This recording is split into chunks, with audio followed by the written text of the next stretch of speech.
राजस्थान के लोहावाट में 27 जुलाई को भंवरी देवी बिश्नोई को रात के अंधेरे में उनके घर पर ही जान से मार दिया गया। इस मामले पर परिवारजनों के साथ ही क्षेत्र के हजारों लोगों ने अपनी आवाज बुलंद करते हुए शासन और प्रशासन को जमकर घेरा। इसी मामले पर रोहित गोदारा ने सोशल मीडिया पर भंवरी देवी मामले पर एक तथाकथित पोस्ट करते हुए कहा था कि इस मामले में अब तक पुलिस के हाथ खाली हैं। वहीं गोदारा ने अपनी पोस्ट में भंवरी देवी को मां अमृता देवी की वंशज करार देते हुए उन्हें श्रद्धांजलि अर्पित की थी। आज इस रिपोर्ट में हम आपको बताएंगे कि मां अमृता देवी कौन थी और उनके बलिदान को याद क्यों किया जाता है। दरअसल राजस्थान की धरती ने कई वीर और वीरांगनाएं दी हैं, लेकिन इनमें एक नाम ऐसा भी है जिन्होंने किसी युद्ध में नहीं बल्कि पेड़ों और पर्यावरण को बचाने के लिए अपना जीवन बलिदान कर दिया। ये नाम है अमृता देवी बिश्नोई का। अमृता देवी बिश्नोई राजस्थान के जोधपुर के पास स्थित खजेरली गांव की रहने वाली थीं। ये बिश्नोई समाज से आती थी।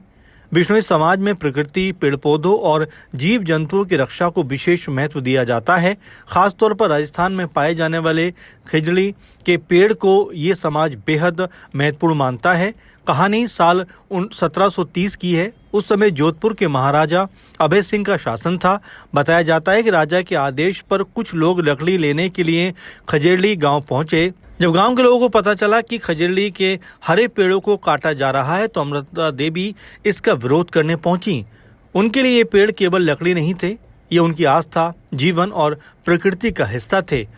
अमृता देवी ने पेड़ को बचाने के लिए उसे अपने शरीर से पकड़ लिया। उनसे जुड़ा एक प्रसिद्ध कथन आज भी याद किया जाता है, सिर साटे रूख रहे तो भी सस्तो जान। इसका सरल अर्थ यह है कि अगर सिर कटने की कीमत पर भी पेड़ बच जाए तो ये सौदा महंगा नहीं है। अमृता देवी ने पेड़ को बचाने के लिए अपना जीवन बलिदान कर दिया। उनकी 3 बेटियां आसू, रत्नी और भागू भी इस संघर्ष में आगे आईं और उन्होंने भी बलिदान दिया। इसके बाद खिजड़ी और आसपास के बिश्नोई समाज के लोग पेड़ों की रक्षा के लिए एकजुट हो गए। एक के बाद एक लोग पेड़ों से लिपटते गए और उन्हें काटने से रोकने का प्रयास करते रहे। इतिहास में इस घटना को खिजड़ी बलिदान के नाम से जाना जाता है। इस संघर्ष में कुल 363 बिश्नोई लोगों के बलिदान का उल्लेख मिलता है। जब महाराजा अभय सिंह तक इस घटना की खबर पहुंची तो उन्होंने पेड़ों की कटाई रुकवाने का आदेश दिया। साथ ही बिश्नोई क्षेत्रों में पेड़ों और वन्यजीवों की रक्षा से जुड़े निर्देश भी दिए।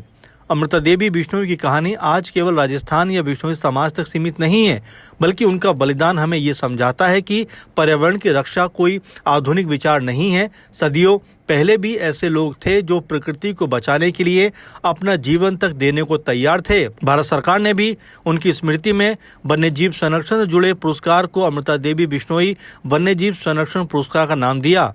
आज जब जंगल कट रहे हैं, प्रदूषण बढ़ रहा है और पर्यावरण संरक्षण पूरी दुनिया के लिए बड़ी चुनौती बना हुआ है, तब अमृता देवी की कहानी और भी महत्वपूर्ण हो जाती है।